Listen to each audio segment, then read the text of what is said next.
Pejabat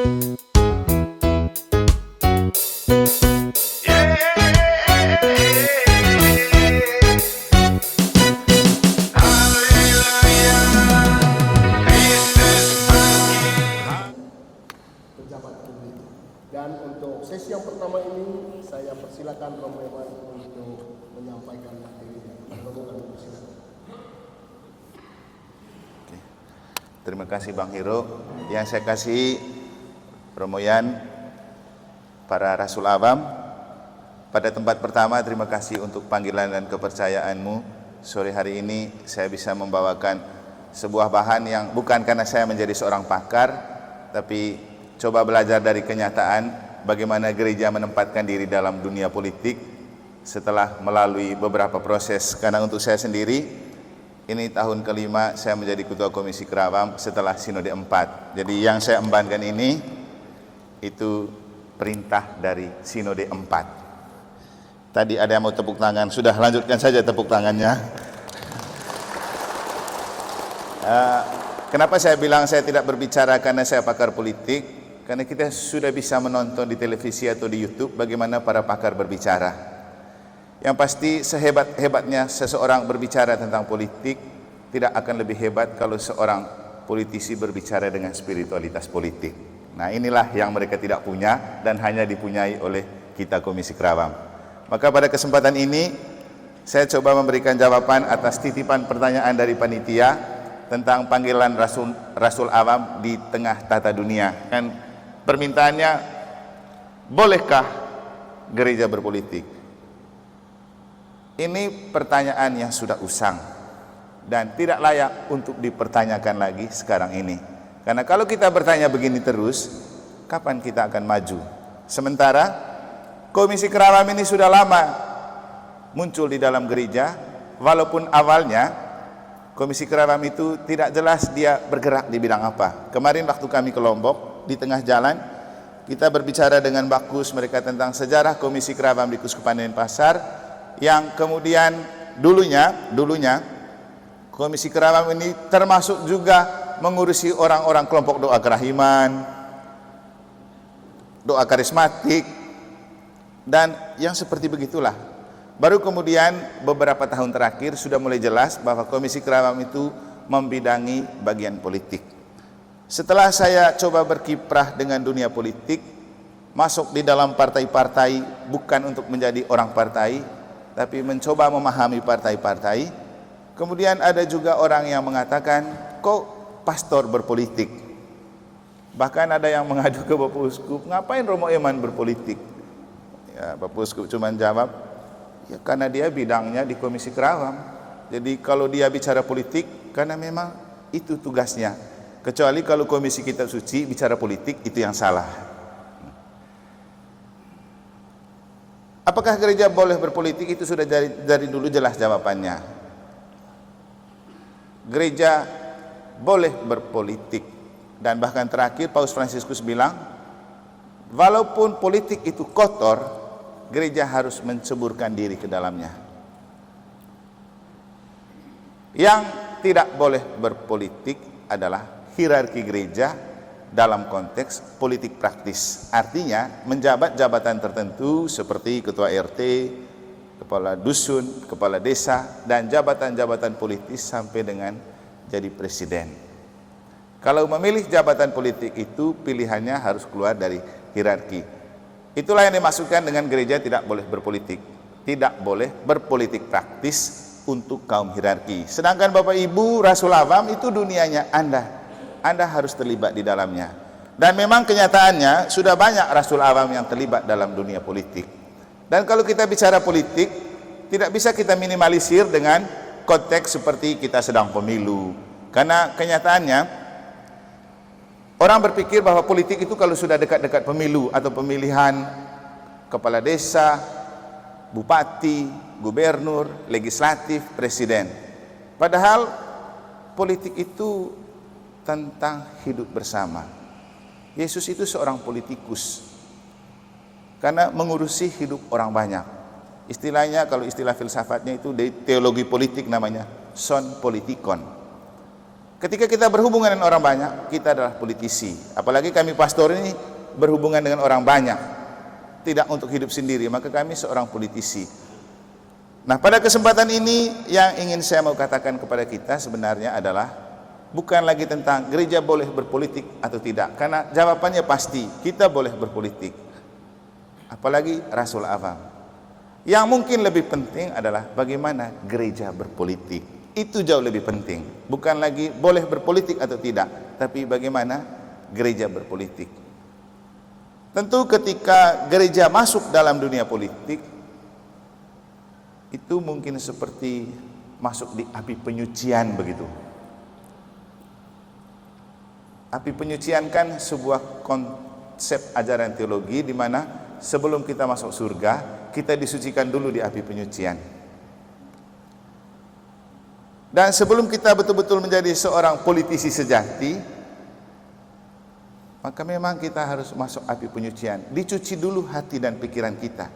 Karena politisi sejati kalau dalam konteks pemahaman ajaran gereja, orang yang mengabdi kepada kepentingan umum dengan hati yang tulus dan jujur dan pikiran yang jernih. Itu politisi sejati. Maka Yesus itu politisi sejati. Kenapa kita perlu menyadari politisi sejati seperti itu? Karena faktanya kalau sudah namanya politik dunia, yang ada adalah harus bermain kotor. Dan banyak politisi kita yang terjebak dalam bermain kotor. Dan memang rasanya kalau kita berpolitik dan di tengah dunia memang harus bermain kotor. Seringkali saya bilang, kalau kita berpolitik di tengah dunia dan tidak bermain kotor, itu bukan politisi, itu malaikat. Maka tempatnya bukan di dunia, malaikat itu tempatnya di surga. Kalau berpolitik di dunia memang harus kotor. Tapi untuk kita, bagaimana kita tetap menjadi garam dan terang di tengah kekotoran dan kegaluan serta kegaduhan dunia politik. Mungkin konkretnya seperti ini Bapak Ibu. Sekarang ini jujur kita dibingkai oleh banyak perasaan dan gelora politik. Partai yang punya urusan, siapa yang dijagokan jadi presiden dan wakil presiden. Tapi seringkali kita yang galau untuk memikirkan. Harusnya si ini dan harus berpasangan dengan si ini. Jujur kan? Orang di partai politik memang kerjanya seperti itu. Kadang-kadang kita terganggu dan seolah-olah terpengaruh dengan pergerakan-pergerakan mereka. Sampai kita lupa dengan pekerjaan kita. Nanti di kampung kalau musim pemilihan kepala desa, di satu rumah orang bisa galau dan gabut kalau bapaknya punya pilihan calon lain, anaknya punya pilihan calon lain. Dan itu efeknya bisa membuat mereka tidak makan bersama-sama. Kan? Alasannya apa? Kita punya pilihan berbeda. Padahal kalau terima uang dari calon pun nanti dipakai untuk beli togel saja. Tapi mereka bertengkar, lupa hubungan darah antara bapak dan anak. Nah, inilah beberapa efek dari ketika kita masuk dalam dunia politik dengan tidak memakai hati yang jernih dan bersih serta pikiran yang bersih. Maka pada kesempatan ini yang ingin saya sampaikan kepada kita adalah bagaimana menjadi seorang politisi dan kita ikut dalam dunia politik tetap dengan hati yang bersih, dengan pikiran yang jernih. Waktu ke Lombok dan juga waktu di negara, seringkali saya mengatakan begini, ingat baik-baik Bapak Ibu, pemilu itu musiman, 5 tahun sekali. Dan ketika masuk pemilu pasti Anda dicabik-cabik dan dicerai-beraikan satu persatu. Karena kita sudah hidup, sudah dijajah oleh bangsa Belanda selama 350 tahun dengan politik divide et impera, politik pecah belah. Maka ketika kita masuk dalam dunia politik, satu kenyataan yang tidak bisa diingkari, kita akan dicabik-cabik dan dipecah belah menjadi kubu ini dan kubu itu.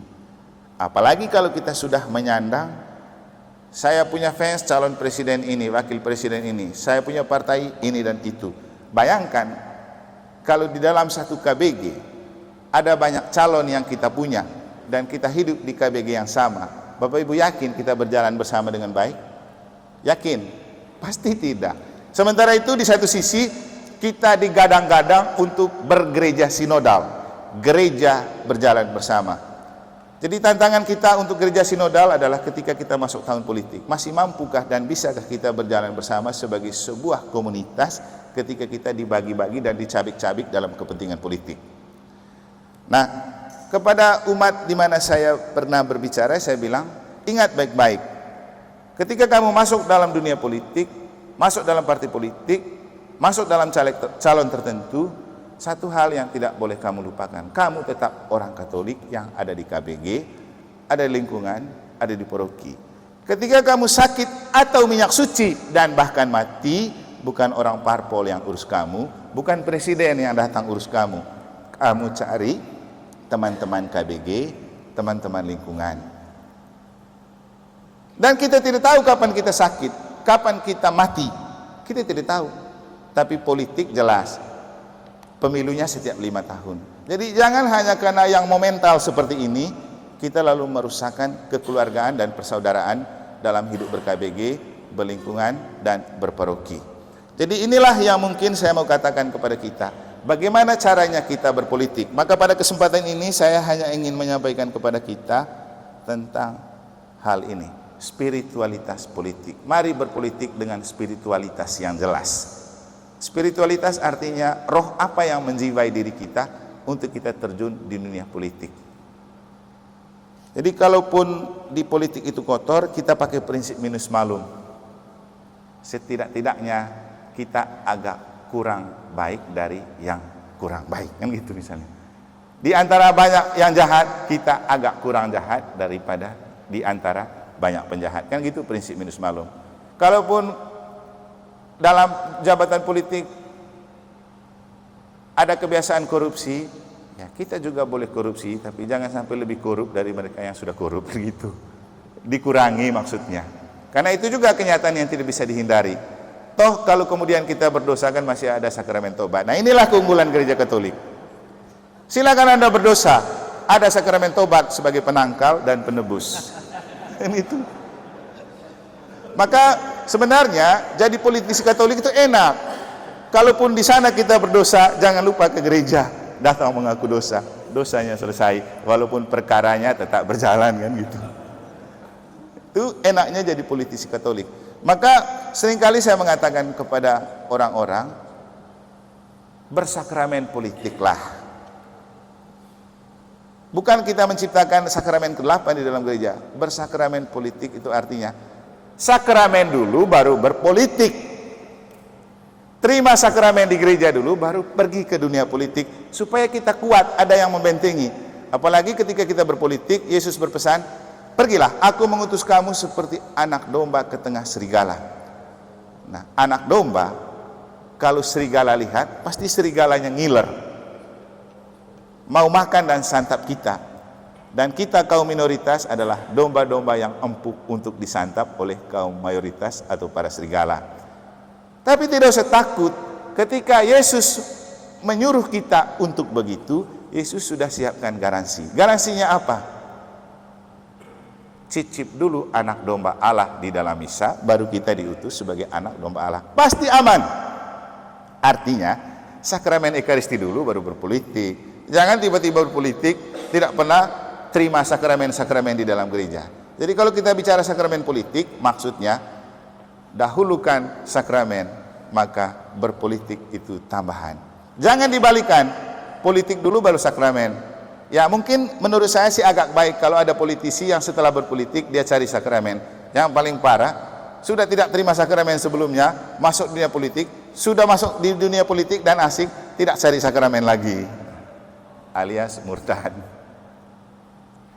Dulu abal-abal banyak sekali para caleg yang baru kita tahu dia Katolik setelah masuk caleg. Saya ingat baik itu periode 5 tahun lalu. Sehingga banyak umat Katolik yang heran, loh dia orang Katolik, waktu sudah jadi caleg, memperkenalkan diri sebagai orang Katolik. Tapi saya rasa di 5 tahun terakhir ini ada perubahan. Setelah orang mengenal gereja dan dikenal di dalam gereja, baru dia masuk caleg. Nah, itu bagus. Supaya kita sudah kenal dulu, baru kita orbitkan dan dukung orang. Karena kita bicara tentang spiritualitas politik, maka kita perlu merefresh kembali tentang pemahaman sakramen politik. Maka pada tempat yang pertama, coba kita melihat kembali Apa itu sakramen politik yang pernah kami sampaikan dulu di Santo Yosef pada saat almarhum Romo Subaga masih ada.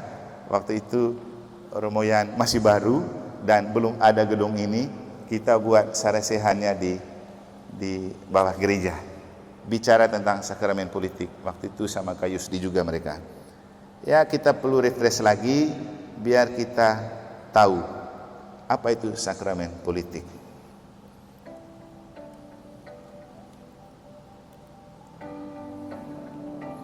Kami dari Komisi Keramam mencanangkan tema tentang sakramen politik untuk membangkitkan kembali kesadaran politik umat Katolik bahwa berpolitik itu sesuatu yang mulia dan itu adalah sebuah panggilan untuk kita orang-orang gereja, karena gereja itu diutus ke tengah dunia dan khususnya dalam dunia politik gereja juga harus bergerak dan terlibat.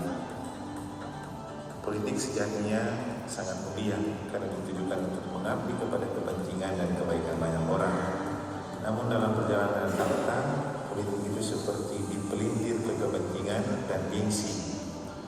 Dan itu juga yang membuat politik tampak kotor, menakutkan, dan juga serem. Tetapi dengan kondisi politik seperti itu, gereja tentu tidak tinggal diam, karena gereja sebagai sakramen, tanda dan syarat kehadiran Allah di dunia, harus menampakkan diri di dalam dunia politik dan di dalam perpolitikan. Gereja tampil sebagai garam dan terang yang memberikan harapan bahwa di tengah kegalauan berpolitik, gereja bisa menjadi tanda dan sarana keselamatan yang memberikan kesujukan, perubahan, dan juga menampakkan kebenaran dan keselamatan kepada kepentingan publik. Memang istilah sakramen ini istilah yang khas Katolik, dan di dalam gereja Katolik memang ada 7 sakramen. Tetapi dengan memakai istilah sakramen politik sama sekali tidak dimaksudkan untuk menciptakan sakramen ke-8, karena sakramen politik itu menurut kami adalah sakramen pertama di luar gereja, di mana gereja mengabdikan diri kepada kepentingan umum, khususnya dalam menampakkan diri sebagai orang Katolik yang 100% Katolik dan 100% Indonesia. Bagaimanapun Tuhan memang dengan mengutus kita sebagai gereja di Indonesia ini untuk menampakkan rahmat dan keselamatan Allah di tengah dunia Indonesia. Dan kalau politik sedang dalam kondisi yang tidak nyaman, gereja tampil untuk berpolitik dan memberikan kenyamanan dalam berpolitik, dan juga mengarahkan politik kepada tujuan sejati, yaitu mengabdi kepada kepentingan dan kesejahteraan banyak orang.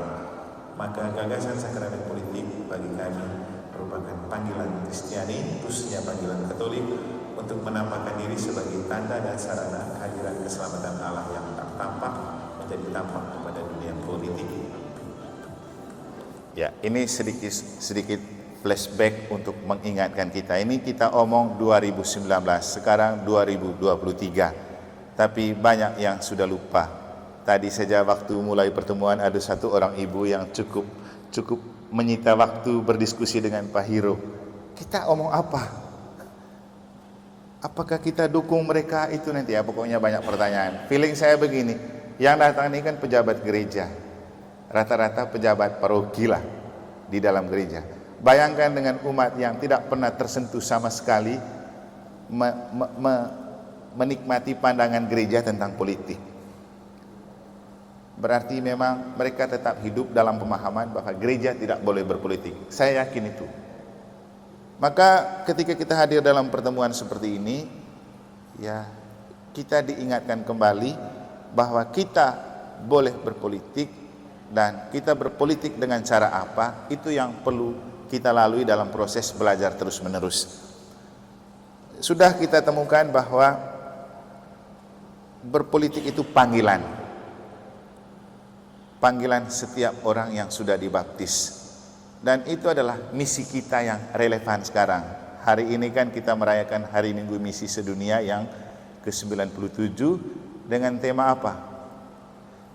Hati berkobar-kobar dengan kaki, pokoknya kaki semangat untuk melangkah. Tapi tidak ada hati, kaki yang bergegas. Tadi kan kami juga ada misionaris dari Endelio bisa di negara. Saya bilang, kamu ini misionaris hari ini.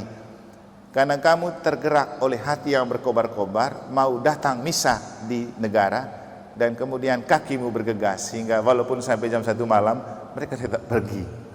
Dan saya bilang tadi, kita semua ketika kita berbicara tentang misi, jangan berpikir misionaris harus keluar negeri. Tidak. Misionaris itu artinya ketika kita keluar dari diri kita, keluar dari zona nyaman, dan kita hidup mengabdi untuk orang lain, itulah seorang misionaris. Maka sekarang juga adalah misionaris Rasul Awam. Anda keluar dari kesibukan di rumah, Anda keluar dari kenyamanan di rumah, mari kita dengar tentang apa itu politik. Itu juga misionaris. Jadi kita ini misionaris. Dan syukur sekali, bukan karena kebetulan, Injil hari ini juga bicara tentang apa yang kita lakukan sekarang, yang tadi sudah disampaikan oleh Pastor Poroki. Kok bisa kok Injil hari ini bicara tentang berikanlah kepada Kaisar apa yang menjadi hak Kaisar, dan kepada Allah apa yang menjadi hak Allah. Tadi Romo sudah memberikan arti dari hal itu. Jadi kita ini jadi orang Katolik, jangan hanya 100% Katolik, jangan lupa 100% Indonesia. 100% Katolik itu artinya doa melulu, lupa keluar. Tapi apa gunanya keselamatan yang kita dapat kalau kita tidak bagi itu kepada orang? Setiap kali habis misa kita diutus. Artinya rahmat yang kita terima dalam sakramen Ekaristi mari kita bawa untuk dibagi kepada orang lain. Itu baru dia berbuah. Kalau hanya untuk kenikmatan sendiri, sama saja dengan kita makan minum biasa kan. Nikmat kita menikmati, setelah itu kita kenyang dan tidur. Tidak ada gunanya untuk orang. Tapi sakramen itu rahmat. Rahmat yang kita terima dengan cuma-cuma, supaya kita bagi juga dengan cuma-cuma. Makanya marilah pergi, kita diutus. Maka kita akan melihat bagaimana spiritualitas atau kerohanian kita yang kita terima dari sakramen berguna bagi dunia atau tata dunia melalui dunia politik. Tapi sebelumnya saya tampilkan ini ya. Tadi Pak Teguh langsung bilang saya begini, dia tipu saya dulu. Dia bilang, Romo, saya adiknya Ibu Grace. Dia bilang, tolong kasih tahu kakak saya, jangan lupa masuk di lingkungan. Dia ketua lingkungan. Saya bilang, ya nanti saya kasih tahu pelan-pelan, karena saat ini saya hanya fokus pada bicara tentang politik. Akhirnya juga saya tadi pikir, lebih baik saya jangan pakai contoh Ibu Grace untuk berbicara, tapi karena saya sudah buat, saya pakai. Ini adalah suasana di gedung paripurna DPR Provinsi yang terjadi beberapa tahun lalu, dan ini menjadi sejarah pertama untuk Gereja Katolik Keuskupan Denpasar bisa memasukkan kaum berjubah di dalam gedung paripurna. Sepanjang berapa tahun usia Gereja Katolik, tidak pernah jubah itu masuk di gedung paripurna DPR Provinsi. Baru terjadi pada saat kita pergi melantik Sis Grace. Dan uniknya waktu itu Sis Grace menjadi satu-satunya orang di luar Bali dan orang di luar Hindu yang menjadi anggota DPR. Di antara 54 anggota yang ada, 53-nya orang Bali dan Hindu, dan Ibu Grace adalah satu-satunya orang di luar Bali dan Hindu. Maka setelah dia dilantik, dia bilang apa? Saya punya identitas jelas. Saya satu-satunya perempuan dari luar Bali. Saya satu-satunya orang Katolik. Saya satu-satunya bukan orang Bali, tapi jadi anggota dewan di provinsi. Abaikan dulu kita bicara tentang hidup menggereja di Paroki Santo Petrus. Yang kita mau coba lihat, arti dari ketika kita berbicara tentang sakramen, ada buahnya. Buahnya apa? Setelah kita turba berbicara tentang sakramen politik, Tuhan memberikan upah dengan 2 orang Katolik jadi anggota dewan. 1 di provinsi, 1 di Badung, Pak Edi Sanjaya. Kalau mau bicara jujur, mereka sukses bukan karena kita orang Katolik. Dan memang rata-rata dari orang-orang yang lolos jadi legislatif dari tempat bukan mayoritas Katolik, mereka jadi dewan bukan karena orang Katolik. Waktu kita pergi Pernas di Jakarta, dihadiri beberapa anggota dewan DPR RI dari Kalimantan, dari Sumatera, orang Katolik. Rata-rata mereka mengakui bahwa mereka sukses justru bukan karena orang Katolik. Orang Katolik selalu mencibir sesamanya kalau dia jadi calon. Hai, ngapain kita minoritas tidak mungkin bisa Itu aja pekerjaan kita. Sama juga dengan Pak Edi Sanjaya. Dia mengakui justru tidak banyak orang Katolik yang memilih dia. Lalu siapa yang memilih? Nah, inilah hal yang tidak mungkin menjadi mungkin. Kita tidak tahu Tuhan bekerja bagaimana dan menggerakkan orang. Dan saya pribadi merasa sangat bersyukur dan bahagia karena dulu ketika kita dalam proses pencalonan dan pendukungan, itu Bapak Uskup selalu bilang, saya tidak punya harapan lain kecuali harus ada orang Katolik duduk di dewan. Itu saja harapannya. Maka sebaiknya kita fokus pada satu suara. Tapi kan susah juga. Tapi Tuhan yang menjawab, bukan umat Katolik yang menjawab. Tuhan yang menjawab dengan mengirimkan 2 orang Katolik jadi anggota dewan. Mungkin beberapa tahun ke depan kita berpikir kita masih tidak cukup kuat untuk mengorbitkan orang Katolik. Iya, dari segi kalkulasi matematis bisa saja. Tapi kalau Tuhan mau bekerja dan Tuhan bekerja dengan caranya sendiri, bukan tidak mungkin kali berikut ada penambahan dari 2 ke 3 atau 4. Kenapa tidak? Yang paling penting untuk kita adalah pakai prinsip Santo Paulus. Baik atau tidak baik waktunya, wartakanlah Injil, kan gitu. Maka kami Komisi Kerawang juga punya prinsip, umat terima atau tidak terima kami turba saja. Bicara itu sakramen politik. Kalaupun manusia menolak, tapi Tuhan pasti akan mengupahi dan memberi buah dari setiap loyalitas dan perjuangan kita. Itu saja. Kita akan melakukan misi dari yang tidak mungkin bagi dunia, tapi selalu mungkin bagi Allah. Jadi ini kenyataan yang harus kita syukurin. Dan memang kemudian kita mengalami banyak perubahan pemahaman tentang politik. Juga kita bisa mencicipi sedikit kue politik di provinsi dengan kehadiran 2 anggota dewan kita. Terakhir saya dengar sekitar 400 juta ya Hiro ya. Dari Badung karena perjuangannya LP3I ya. Untuk LP3K Badung, dan dulu itu Pak Edi Sanjaya sudah omong waktu kita pertemuan di Kute, dia akan berjuang bagian itu, dan waktu Pesparani baru-baru kan dapat jatah itu. Lumayan kan? Kalau tidak ada anggota dewan, orang tidak mungkin kasih. Juga kami di negara dapat dana 600 juta, dana hibah dari gubernur melalui PSI. Kemudian katedral 390 berapa mungkin. Dan sekarang ini lagi berjuang untuk Monang Maning.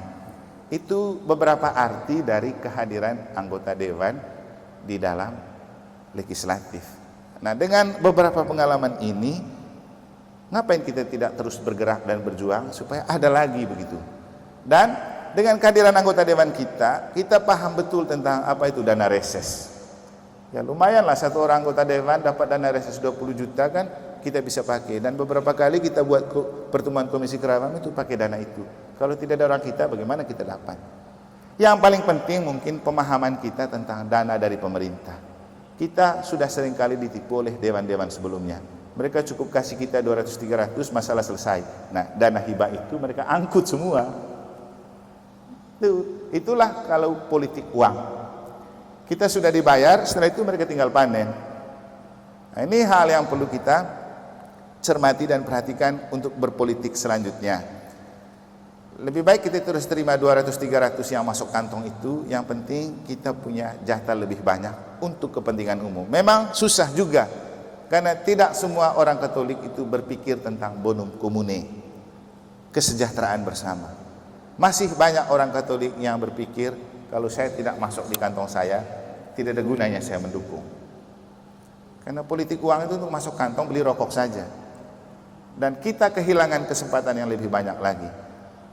Misalnya juga contoh, waktu zaman sebelum Covid, dana hibah untuk satu anggota dewan 1 tahun dari provinsi itu 2,8 M kalau tidak salah waktu itu.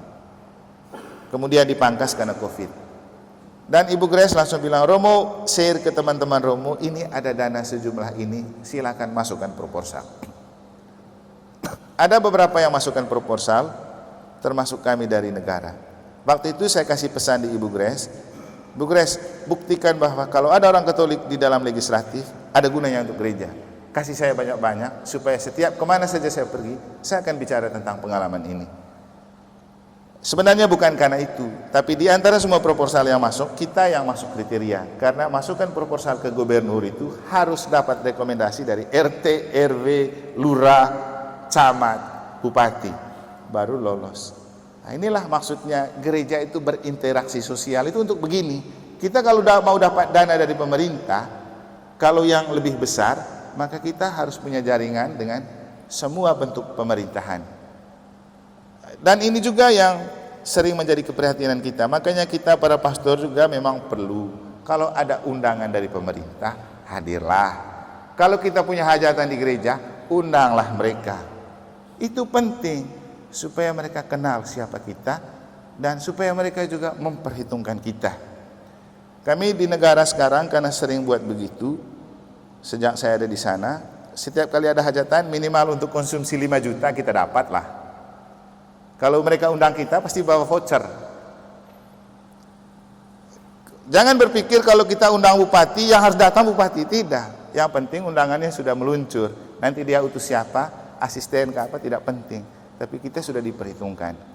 Terakhir itu waktu dia datang pada perayaan ulang tahun kemarin, saya bicara lagi tentang pengalaman kami melakukan perlombaan futsal lintas agama. Dan salah satu klub dari Banyuwangi itu datang.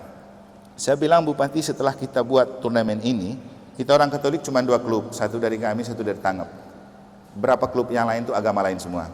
Saya bilang begini, Bupati, setelah kami buat event ini, banyak yang antusias, teman-teman beda agama. Dan puncaknya waktu resepsi, kami kan cuma undang ofisial dari tim-tim yang ada. Ternyata pemain pun pingin untuk mereka diundang. Coba bayangkan. Dan mereka bangga, hanya gereja Katolik yang bisa buat itu.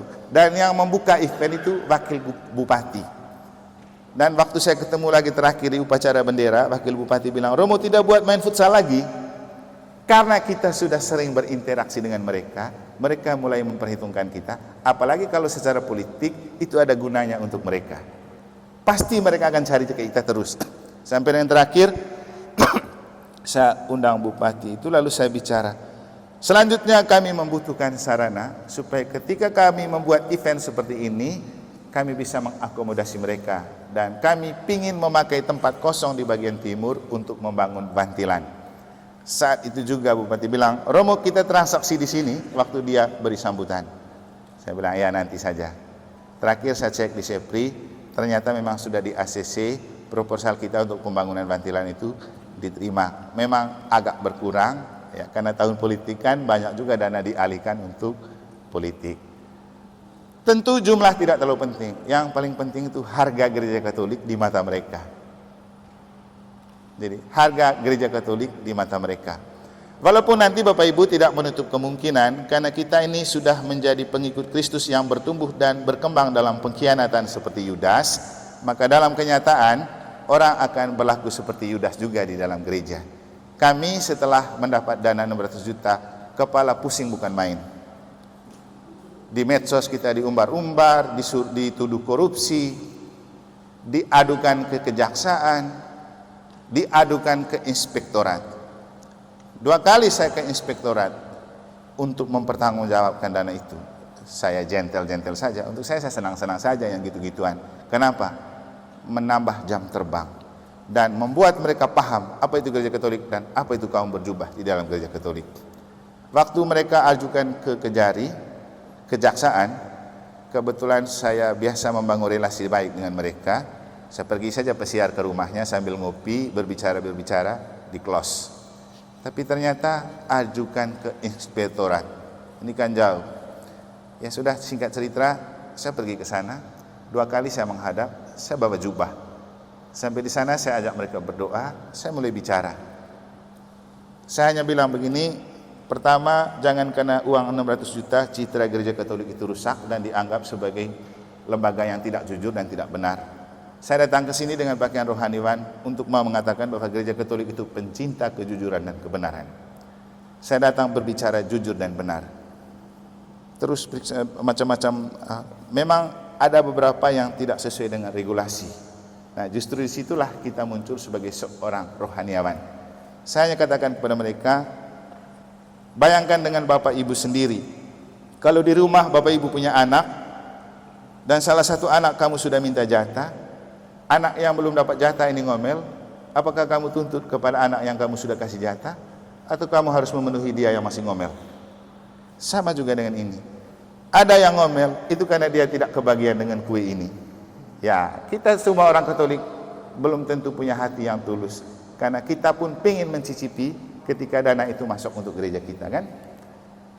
Ketika kita tidak kebagian di dalamnya, disitulah kita akan tampil seperti anjing yang menggonggong. Sama dengan anjing, dulu waktu saya di Dompu sering pergi ngalo namanya. Ngalo itu berburu.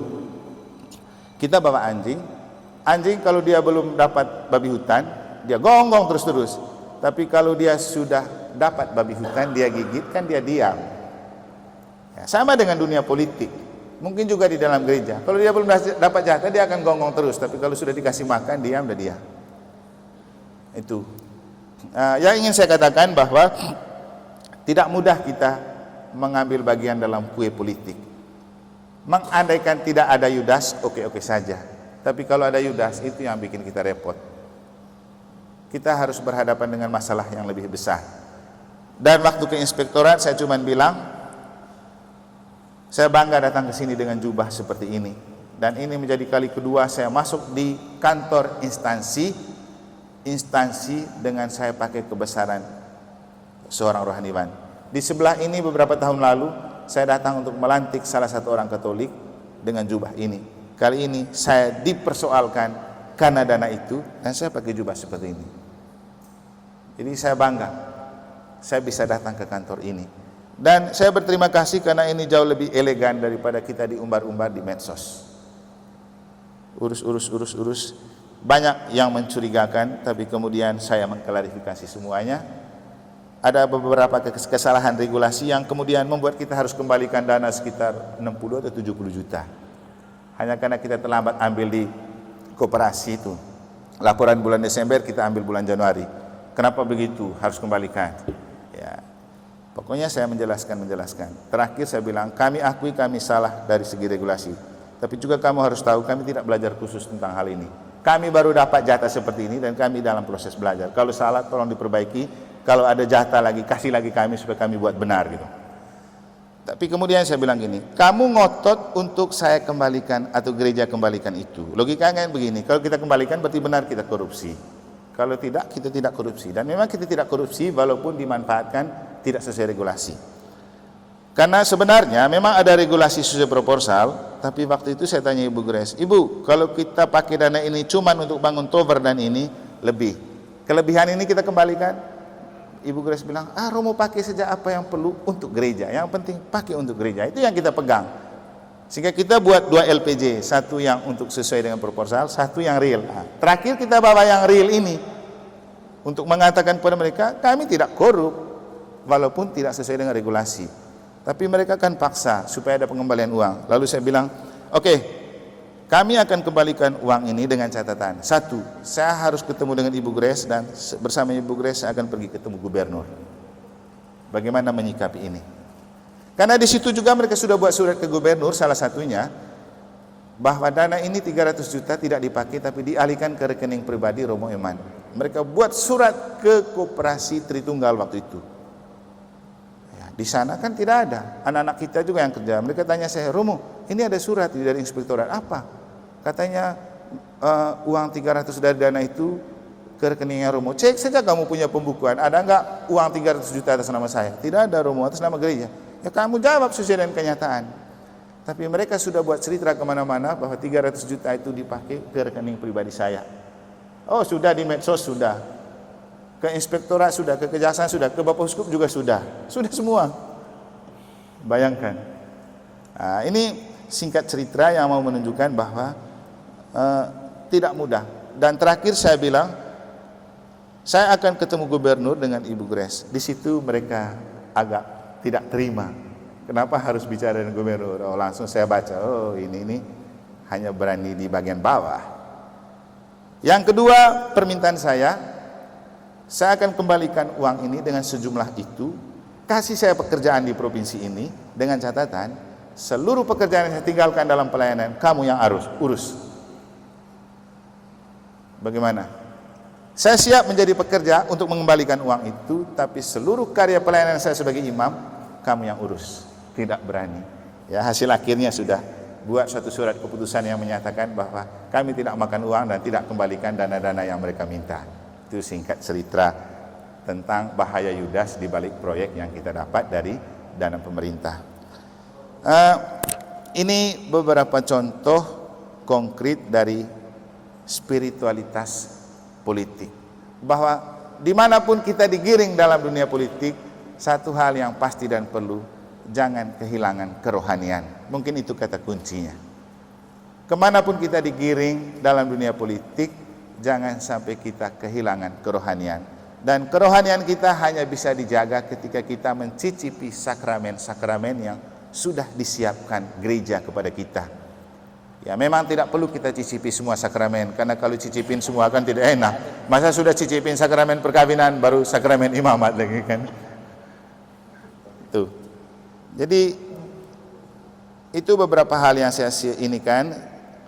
Ya, ini mungkin secara detail saya bisa menyimpulkan bagaimana kerohanian kita itu menjelma dalam karya kerasulan awam atau politik. Ini dia. Mungkin bisa dibahasakan begini. Tugas kita adalah bawa altar ke pasar, bawa sakramen ke politik, sakramen politik, bawa iman dalam perbuatan, supaya inkarnasi sabda menjadi daging tidak hanya masuk di dalam diri kita, tapi juga masuk di dunia di mana kita berada. Ini salah satu contoh arti dari kekuatan rohani yang kita miliki ketika kita berhadapan atau ada di antara para rohaniwan. Ini doa bersama tanggal 17 tanggal 17 2017. Semua tokoh agama diundang untuk berdoa bersama di Tower di Jembrana. Waktu itu sudah matahari seperti beginilah, mau terbit. Tapi di dalam foto, nanti aslinya itu lebih jelas, itu seperti ada cahaya yang muncul dari atas kepala saya yang seperti itu dia, masih ada tampak sedikit. Apa itu? Itulah kekuatan tabisan, rohaniwan. Semua tokoh agama di FKUB atau di Kementerian Agama semuanya nama rohaniawan. Tapi apakah betul-betul punya kerohanian? Kita punya kerohanian lebih karena kita jadi imam itu ada tabisannya, kan gitu. Dan spirit inilah yang kita bawa dalam politik. Kita semua pasti dikaruniai Roh Kudus. Siapapun jadi orang Katolik dikaruniai Roh Kudus. Pakai Roh Kudus itu dalam dunia politik. Seperti yang saya bilang tadi, kalaupun kita jatuh dalam dosa, setidak-tidaknya Roh Kudus menuntun kita untuk kembali. Jangan lupa pergi sakramen tobat, kan gitu. Ini juga kemilau jubah waktu kita merayakan bulan Bung Karno ketiga di Jagatnata. Waktu saya datang, semua pada melihat. Mereka mungkin rasa aneh, kok ada orang seperti ini pakaian putih panjang antara daster juga nggak jelas. Tapi yang mau ditampilkan, aura rohani yang kita miliki tercermin dalam jubah, itu sudah cukup untuk menunjukkan kita ini memang beda. Ada sesuatu yang istimewa, dan keistimewaan itu diberikan oleh Tuhan melalui Roh Kudus.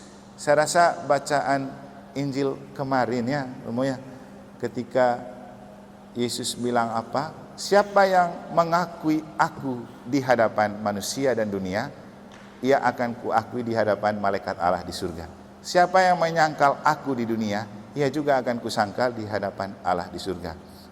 Kalau kamu dihadapkan dengan hakim, pembesar, pejabat, penguasa, tidak usah takut untuk kamu berkata apa. Nanti Roh Kudus akan dikirim kepadamu supaya kamu berbicara dan apa yang kamu bicarakan tidak bisa dibantah oleh lawan-lawanmu. Nah, inilah kekuatan kita Bapak Ibu dalam berpolitik, spiritualitas, kerohanian. Maka sakramen dulu baru berpolitik. Ini beberapa contoh ketika setelah merayakan Ekaristi, saya menghadiri sebuah event pengambilan film dokumenter berjudul Harmoni Bali. Ambilnya di Sungai Perancang. Waktu itu yang diundang sebagai tokoh untuk diwawancarai itu satu ketua MUI provinsi, habis itu Pak Ratu Sukahet, ketua FKUB provinsi, Bupati Jembrana. Ceritanya saya diminta sama Romo Venus untuk ikut mewakili beliau. harinya hari Minggu. Begitu saya datang pas mereka makan siang di Perancak. Sebelumnya mereka buat kegiatan yang lain. Karena saya sudah kenal dengan Pak Sukahet ini waktu kita bicara tentang Perda 4 di Keuskupan, maka saya langsung pergi menghampiri beliau dan kita ngobrol. Orang semua kaget, kok saya Pak Ketua FKUB-nya welcome dengan saya. Karena saking asiknya kita ngobrol, kan ada pengambilan film di perahu. Ada 2 perahu yang sudah disiapkan. Satu untuk tokoh agama, satu perahu utama untuk Ketua MUI, Bupati dan Pak Sukahet ini. Dengan itu ada artis namanya Dea Anissa dengan satu sekretaris Bupati dari Jembrana. Saya karena datang terlambat, saya tidak tahu saya masuk di perahu mana. Tapi karena asik berbicara dengan Pak Ketua FKUB, saya nyelonong saja di perahu mereka. Padahal itu untuk aktor utama. Ketika saya masuk di sana, perahunya jalan. Tokoh agama lain semua pada sirik mereka. Dia ini baru datang kok tiba-tiba bergabung di sana. Saya tidak pedulikan, sudah di laut ini Pak. Bagaimana kita pindah? Mulailah pengambilan film dan mewawancarai beberapa tokoh. Mereka 3 semua sudah diwawancarai. Lalu saya malu sudah ada di dalam. Mau buang diri kan ini laut ini. Lalu saya bilang, boleh saya juga berbicara? Oh boleh. Begitu saya berbicara, mereka merasa bahwa pembicaraan saya jauh lebih berbobot dan sesuai dengan maksud mereka. Maka teruslah diberi kesempatan saya berbicara, dan akhirnya saya yang mengendalikan motor itu dan seluruh pembicaraan. Nanti bisa lihat ini sedikit cuplikan.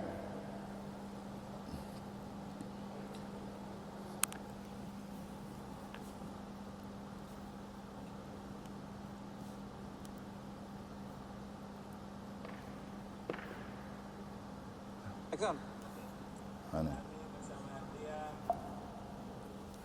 Ini dia.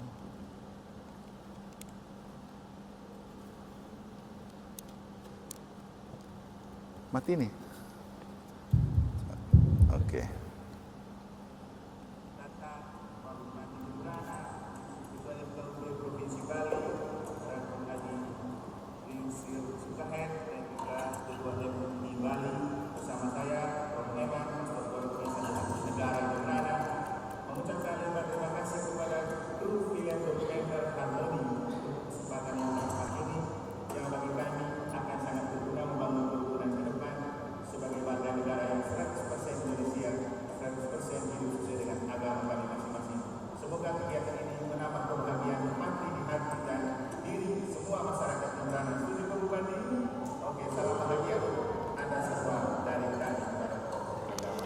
Padahal saya kebetulan saja masuk di situ. Terakhir kemudian saya mengendalikan mereka. Kenapa bisa? Inilah kekuatan Roh Kudus dan kekuatan anak domba. Karena saya pergi setelah saya merayakan misa. Kalau mau berpolitik, bersakramen dulu. Tuhan Yesus tidak bohong berkata, siapa yang dahulukan kerajaan Allah, maka semua yang lain akan ditambahkan kepadanya. Sekian dan terima kasih.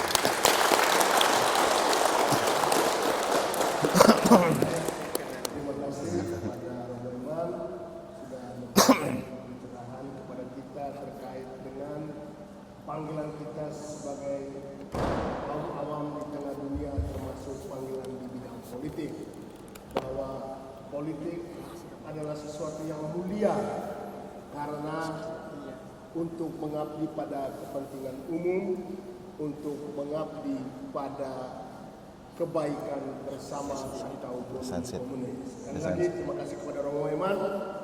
Berikut kita dengarkan lebih tepatnya sharing pengalaman dari Mas Ade selaku salah satu pejabat publik di Provinsi Bali yang kebetulan juga adalah pengurus Dewan Pastoral Paroki Santi Yosef Denpasar di seksi Kerasulan Abang bersama kami.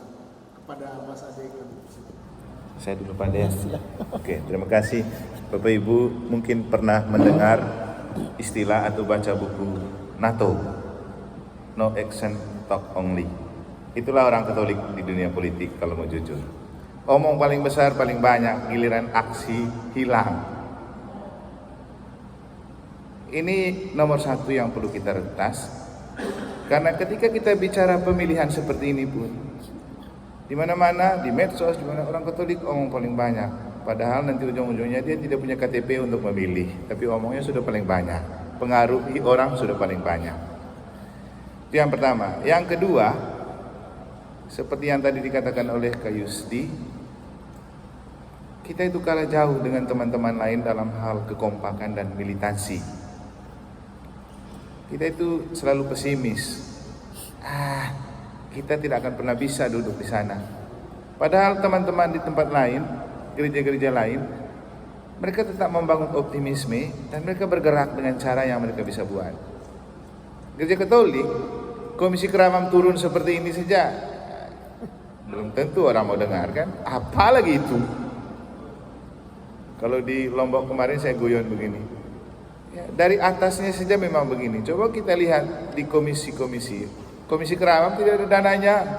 Tunggu ada dana CPR baru kita bisa buat sesuatu. Tapi kalau kita liturgi, kitab suci pasti full. Lalu saya bilang, mau sampai kapan kita kuduskan orang di dunia ini? Karena toh faktanya orang akan jadi kudus setelah mati. Orang-orang kudus ini kan setelah dia mati baru dia kudus. Di dunia tidak akan pernah ada orang kudus. Tapi kita banyak sekali keluar uang untuk sarasihan liturgi, sarasihan kitab suci, itu semua penting. Tapi saya rasa kalau kita punya ketaatan, tanpa sarasihan pun kita sudah bisa jadi orang Katolik yang baik kan. Yang paling penting ini loh di ruang publik. Apalagi ketika kita hidup sebagai kaum minoritas. Buru-buru kita mau dapat berdoa kusuk. Kalau orang tidak kasih tempat untuk kita bangun, mau bagaimana? Boleh kita sudah punya bangun tempat yang bagus. Kalau relasi dengan lingkungan sosial kita tidak bagus, kita bisa doa nyaman? Tidak juga. Ya sudahlah, kita bersyukur dan beruntung karena banyak donatur. Itu fakta. Tapi seandainya gereja Katolik tidak ada donatur, kira-kira kita mau bangun gereja bagus, kita dapat dari mana? Coba tengok ke tetangga. Kalau kita aktif di FKUB atau Kementerian Agama, mungkin Pak Ade juga sering tahu. Bapak Ibu, bangunan-bangunan, sekolah-sekolah dan lembaga-lembaga teman-teman muslim, elit-elit semua. Kenapa? Uang negara semua itu. Kita dapat apa? Padahal kalau dihitung Bapak Ibu, yang paling banyak dipajakin di negeri ini orang Katolik karena banyak pengusaha dan orang kaya. Pajak berapa mereka itu? Sering saya mengatakan di negara, ayo pengusaha-pengusaha orang Katolik, yang hanya pikir coba kamu kasihan dengan uangmu. Kita sudah banyak dipajakin oleh daerah. Masuk ke gerejanya berapa sih uang dari daerah? Nah, ini yang kita tidak sadarin Bapak Ibu. Kita beri banyak tapi tidak dapat apa-apa. Kita punya kans untuk dapat apa-apa, tapi kita mau lewat siapa kita bisa dapat? Untung-untungan seperti ceritanya kakek, dapat 200 juta untuk bangun pagar kuburan karena ada lewatan tahapan seperti tahapan sinode begitu ya. Bersyukur. Seandainya tidak lewat tahapan, mungkin lebih besar lagi dapatnya. Dalam arti yang kakek bilang, jangan hanya menjadi orang-orang yang join, cukuplah jadi kornek di bemo. Di politik jangan korek terus, sesekali jadi sopir kan, pengambil keputusan dan penentu arah.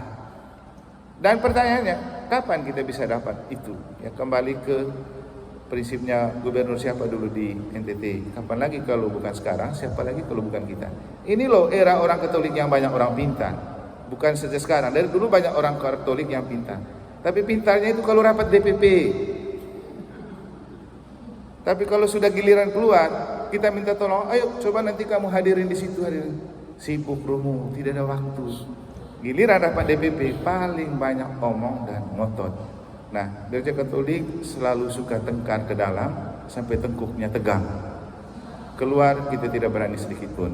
Maka dengan kita komisi keramam begini, dengan pengalaman yang kita sharingkan, dengan banyak teman-teman kita yang sudah bergulat di bidang politik, dan kita beri kesempatan mereka untuk men-sharingkan pengalaman, cobalah membangkitkan greget dan semangat kita.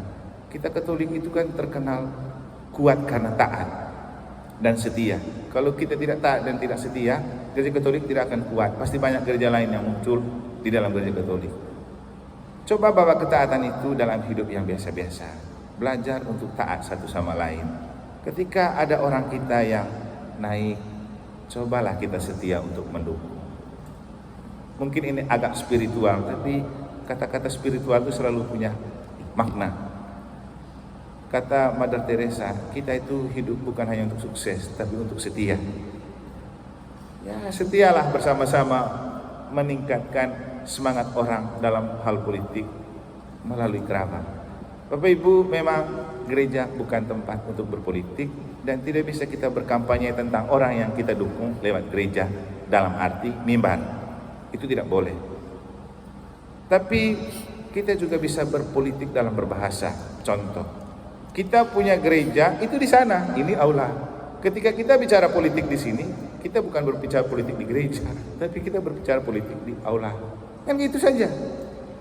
Atau kalaupun masih takut berbicara di sini, gampang sekali. Kita punya doa rosario di KBG, kita punya kegiatan di lingkungan, kita punya arisan di sana. Di situ kita bicara tentang ini loh, kita punya calon ini, tolong didukung. Tidak apa-apa, tidak melanggar aturan. Cuman itu tadi, mau nggak kita rela berjuang dan berkorban untuk orang. Jadi Kak Yusdi sudah merasakan beberapa kali jadi calon dan akhirnya berhenti jadi calon dan sudah menjadi mantan calon. Tahu makan garamnya. Yang paling susah dihadapi itu ketika kita meminta dukungan teman-teman Katolik. Benar kan Kak Yusdi? Itu nah. Beda 78 suara. 178 ya. Itu saja. Jadi masih ada banyak pengalaman mereka dan teman-teman lain.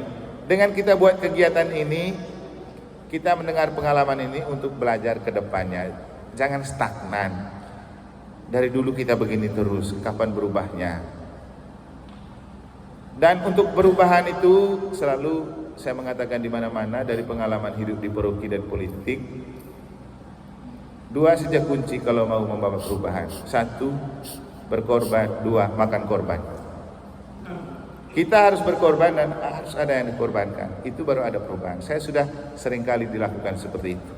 Kalau mau ada perubahan di paroki, saya harus berkorban. Pengorbanan saya itu dicaci maki, dicela, dimacam-macamin, diobok-obok, diadu. Saya siap berkorban, tapi juga saya harus makan korban. Orang-orang itu adalah virus yang merusak hidup gereja, yang perlu juga didelet supaya ada warna baru dalam hidup gereja. Itu. Nah, kita ini generasi-generasi yang perlu memberi warna baru lah. Jangan dari dulu gereja kita begini terus. Kadang-kadang kita juga perlu merefleksikan dan punya rasa malu ketika bangunan gereja kita jauh lebih mentereng daripada karakter dan mental hidup gereja kita. Kita boleh punya bangunan bagus, mentereng-mentereng, tapi kalau iman tidak tangguh dan tidak kuat dan kita tidak kompak, apa artinya Katolik? Yang terakhir, benar apa yang dikatakan oleh Kak Agus. Kalau mau sukses di zaman ini, kuasa media. Itu saja. Dulu Ibu Grace sukses karena kita tidak tahu dia di sini. Ini kan sharing saja, sharing dari beliau. Tapi ternyata dia main di medsos.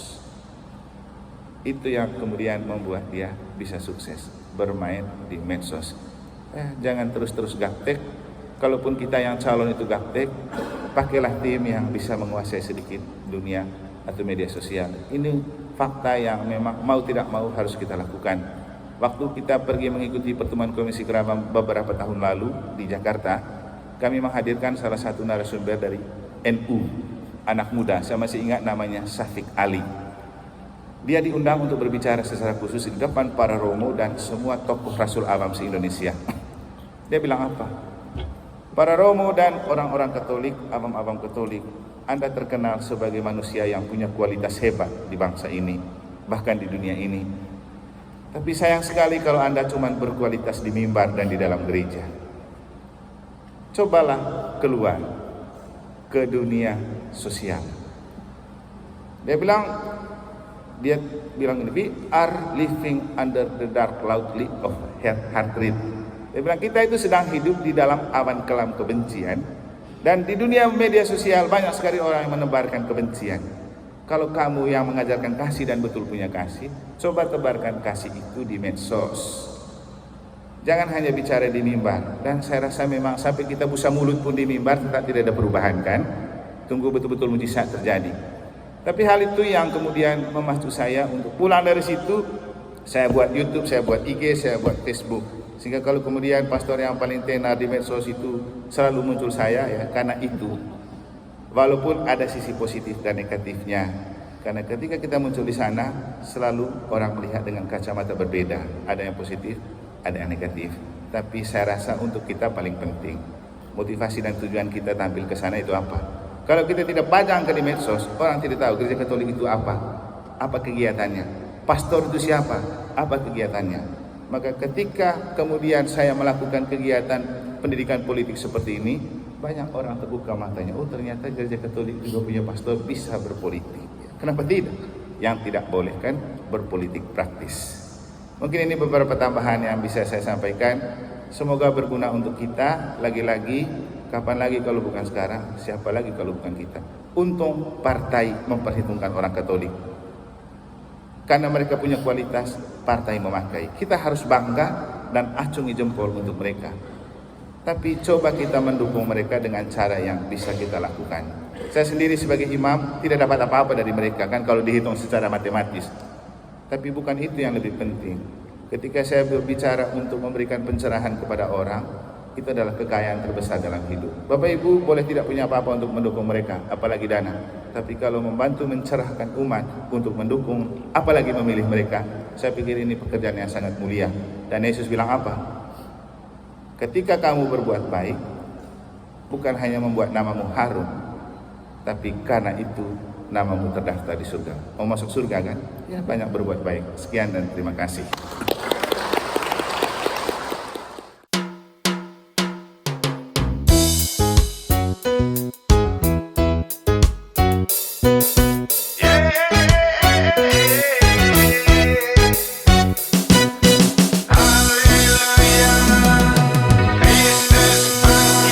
Haleluya, Kristus telah bangkit.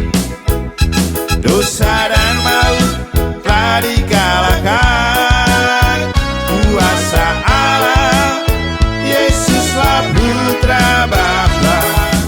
Mari bangkit bersama Kristus, jadi saksi bagi dunia, agar kasih Allah jadi nyata dalam masyarakat majemuk.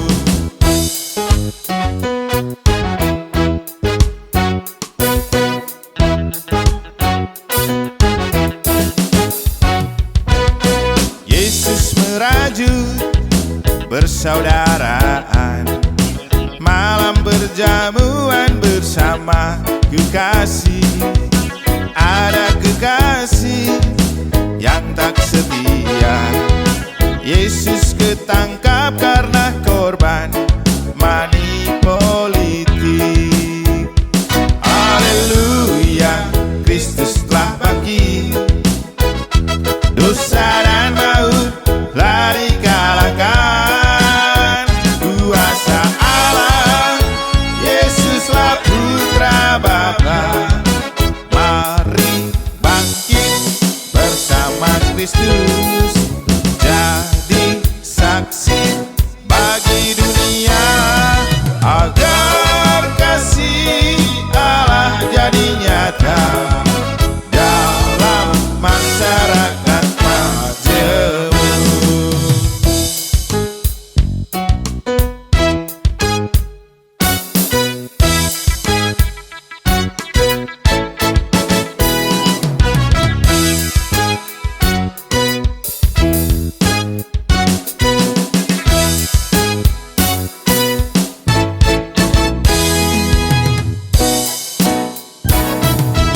Dihukum mati pengadilan yang tak adil, dengan tulus memanggul salib ke Kalvari, agar dunia ditebus dari dosanya.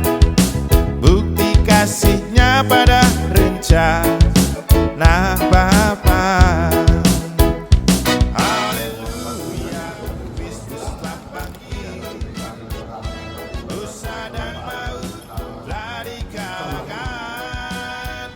Kuasa Allah, Yesuslah Putra Bapa. Mari bangkit bersama Kristus, jadi saksi bagi dunia, agar